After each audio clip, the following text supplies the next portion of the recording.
सभी मित्रों, भाइयों, माताओं और बहनों को ओम नमः शिवाय। जैसा कि रक्षाबंधन पर तमाम भ्रांति फैल रही है, लगातार हमारे पास फोन आ रहे हैं, उस परिप्रेक्ष्य में हम आपसे कुछ बोलना चाहते हैं। रक्षाबंधन 12 तारीख को ही मनाएं, वही उचित है, क्योंकि उदय व्यापिनी तिथि ही पूर्णिमा की ली गई है रक्षाबंधन के लिए, और अतः उसी दिन मनाएं। कुछ विद्वान लोग तथाकथित थोड़ा बहुत मोबाइल पर या व्हाट्सएप पर देख लेते हैं या कुछ किताबें पढ़ लेते हैं और वो कहते हैं कि अरे भद्रा 11 तारीख को पाताल में है, स्वर्गलोक में है, इसलिए किया जा सकता है, क्योंकि जहाँ भद्रा होती है वहीं उसका फल होता है। परंतु हमारे शास्त्रों में लिखा हुआ है, भद्रायाम द्वयन कर्तव्य श्रावणी फाल्गुनी तथा, माने भद्रा में ना तो रक्षाबंधन करे और ना ही होली का त्योहार मनाए, स्पष्ट लिखा हुआ है। फिर भी कुछ विद्वान यह भ्रांति फैलाते हैं कि पाताल लोक में भद्रा है, इसलिए रक्षाबंधन किया जा सकता है। हम ये कहना चाहेंगे, रक्षा सूत्र का जब अभिमंत्रण किया जाता है, राखी का जब पूजन किया जाता है, पहले इसे ब्राह्मण लोग ही किया करते थे, रक्षाबंधन त्योहार को अभिमंत्रित करते थे राखियों को। पहले हिंदू धर्म में सभी लोग मंत्र, क्योंकि संस्कृत हम लोगों की मातृभाषा रही है, सभी लोग मंत्रों से अवगत थे। अब वह स्थितियां नहीं, क्योंकि लोगों के यहाँ धर्म ग्रंथ ही नहीं है। यह एक श्लोक पढ़ा जाता, कई एक श्लोक हैं उसमें रक्षा सूत्र अभिमंत्रण में। उसमें एक श्लोक है, पूर्वे रक्षतु वाराह आग्नेयाम गरुड़ध्वजा दक्षिणे पद्मनाभस्तु नैऋत्याम मधुसूदना पश्चिमे चैव गोविंद वायव्याम तु जनार्दना उत्तरे श्रीपति रक्षेद ऐशान्याम ही महेश्वरा ऊर्ध्वम रक्षतु धाता भो। ऊपर कौन रक्षा करता है? धाता माने ब्रह्मा जी। अधो अनंतस्त रक्षतु, और नीचे कौन रक्षा करता है? अनंत भगवान। और अनंत भगवान रहते कहाँ हैं? नागलोक में। क्योंकि भद्रा का परिहार ब्राह्मण लोग क्या बता रहे हैं कि नागलोक में है, और नागलोक में नागलोक का मालिक कौन है? भगवान अनंत हैं। क्योंकि नागलोक में भद्रा है, पाताल लोक में भद्रा है, विद्वान लोग बता रहे हैं। परंतु रक्षार्थ बताया गया है, अधो अनंतस्त रक्षतु, अधो अनंतस्त रक्षतु, नीचे पाताल लोक से हमारी अनंत भगवान रक्षा करें। अच्छा, पाताल में यदि भद्रा है और वहां से अनंत, और आप कह रहे हो कि पाताल से मतलब ही नहीं है रक्षा में, क्यों नहीं भाई, मतलब क्यों नहीं है? जब दसों दिशाओं से हम रक्षा सूत्र को अभिमंत्रित करते हैं तो पाताल लोक से क्यों नहीं मतलब है और स्वर्ग लोक से क्यों नहीं मतलब है? भाई 10 दिशाएं हैं, 10 दिशाओं से रक्षा सूत्र का अभिमंत्रण करने के लिए ही हम लोग रक्षा सूत्र को अभिमंत्रित करते हैं। एवं 10 दिशो रक्षेत वासुदेवो जनार्दना। अब इसको हम पढ़ते हैं। अच्छा, दूसरा हम और आपको बताना चाहेंगे कि आपने सुना होगा, हो सकता पढ़ा भी हो, कि राजा बलि आज भी जिंदा है। अश्वत्थामा बलिर्व्यासो हनुमांस विभीषणा कृपा परशुरामस्य सप्तहिता चिरजीविना। ये 7 चिरजीवी हैं जिसमें राजा बलि आज भी जिंदा हैं। यह जो रक्षा सूत्र का कार्य प्रारंभ हुआ है, वो माँ लक्ष्मी ने राजा बलि को बांधा था। क्या? राखी बांधी थी, रक्षा सूत्र बांधा था, तभी से यह परंपरा प्रारंभ है।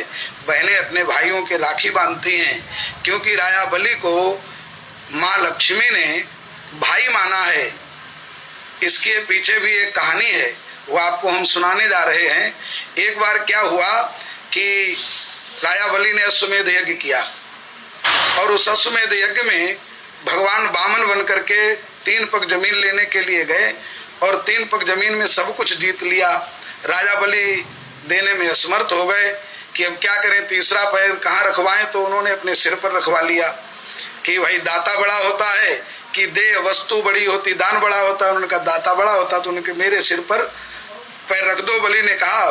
तो भगवान वामन ने तीसरा पग राजा बलि के सिर पर रख दिया।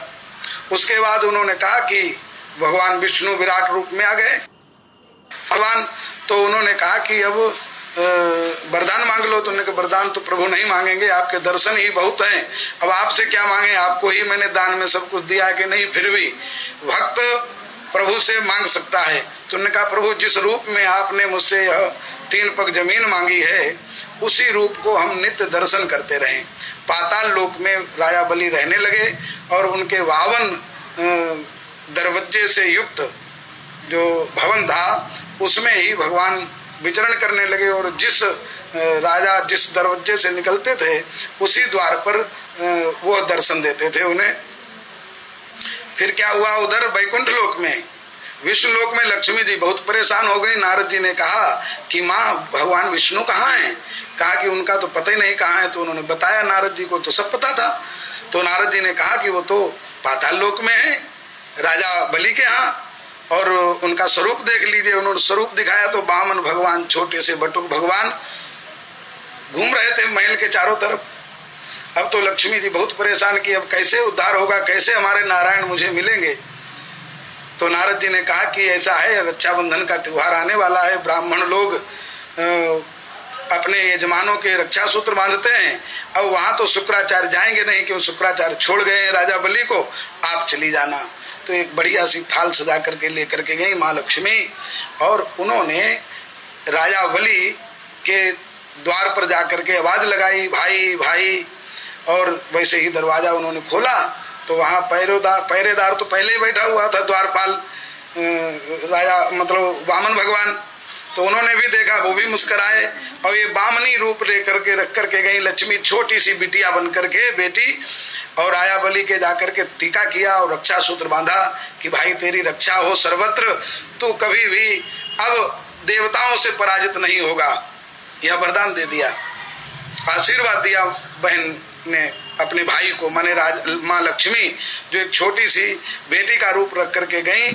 और उधर भगवान वामन देख रहे हैं कि लक्ष्मी जी क्या कर रही हैं। बाद में उन्होंने कहा कि राजा बलि ने कहा कि बहन अब हम तुम्हें क्या दें, हमारे पास तो कुछ बचा ही नहीं, हमने तो सब कुछ दान कर दिया।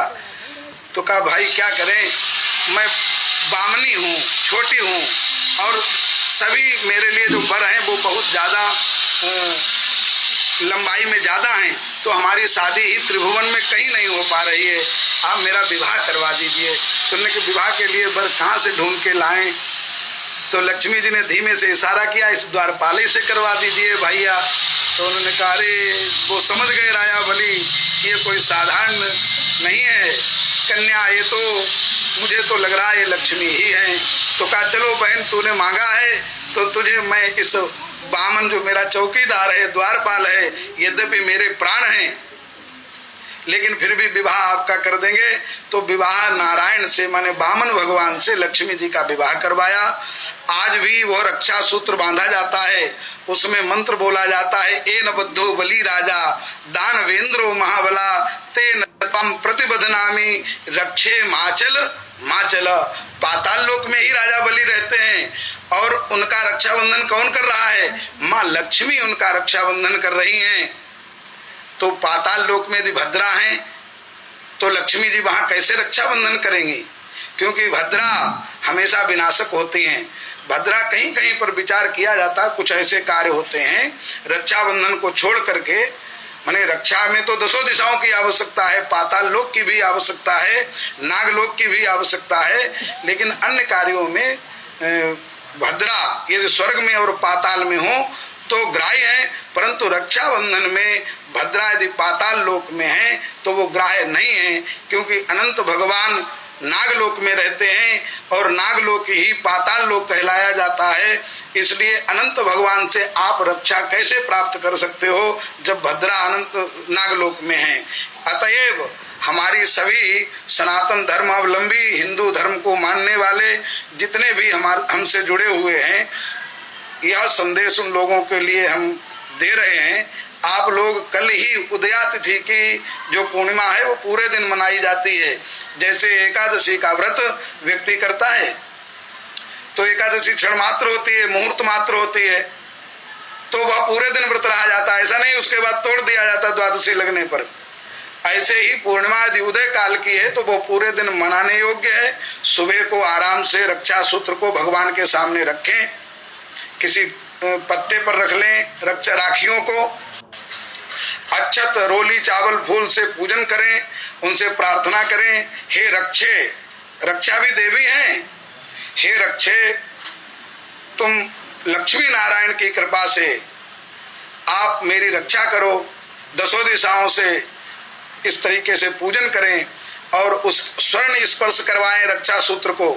स्वर्ण भी स्पर्श करवाना चाहिए, पीली सरसों छोड़ देनी चाहिए राखियों पर, और उसके बाद उन राखियों का पूजन करके भगवान को भी एक राखी बांध दे, क्योंकि वो भी तुम्हारे रक्षक हैं। उन्हें भी, क्योंकि हमारे यहाँ तुमेव माता च पिता तुमेवा तुमेव बंधु च सखा तुमेवा, तुम ही भाई भी हो, मेरे माता पिता भी हो, तुम ही मेरे वित्त द्रविण भी, धन दौलत भी तुम ही हो, इसलिए उनको भी भाई मान करके रक्षा सूत्र बांध सकते हो, क्योंकि वो भी तुम्हारी रक्षा करेंगे। उसके बाद रक्षा सूत्र आपस में भी बांध सकते हो, बहनें भाई के बांध सकती हैं, जो आचार्य गण हैं वो अपने यजमानों के बांध सकते हैं।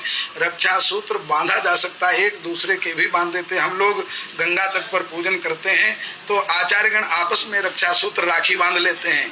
इसलिए हम सभी जो भी हमारे हिंदू धर्म को मानने वाले जो हमारे स्नेही जन हैं, वह सब कल ही रक्षा सूत्र बांधे, माने राखी त्योहार मनाएं, यही उचित है। या बहकावे में ना आए। आजकल व्हाट्सएप पर उन्हें पाताल में है, पाताल में ही फल मिलेगा, आकाश में तो आकाश में ही फल मिलेगा। हमारी रक्षा तो आकाश से भी होती है और पाताल से भी होती है। उल्का पिंड कहीं ऊपर से आ जाए तो है कि नहीं? तो हमें आकाश से भी रक्षा चाहिए और पाताल से भी रक्षा चाहिए, दसों दिशाओं से हमें रक्षा चाहिए। अतएव हमें रक्षा सूत्र का बंधन पूर्णिमा को भद्रा रहित ही करना चाहिए। जो 12 तारीख को 7:25 तक तो पूर्णिमा है, उसके बाद पूरे दिन उसका त्योहार मनाया जाएगा। सुबह को अतिशीघ्र उठ करके अपना पूजा पाठ करें, रक्षा सूत्र का पूजन करें, फिर अपना त्योहार मनाएं, कोई दिक्कत नहीं है। आप कतई बहकावे में ना आएं, क्योंकि जो छोटी छोटी पुस्तकें पढ़ लेते हैं वो लोग गुमराह करते हैं। बनारस के जितने भी पंचांग हैं उनमें 12 तारीख को ही रक्षाबंधन के बारे में लिखा हुआ है, यह मान लीजिए। ओम नमः शिवाय।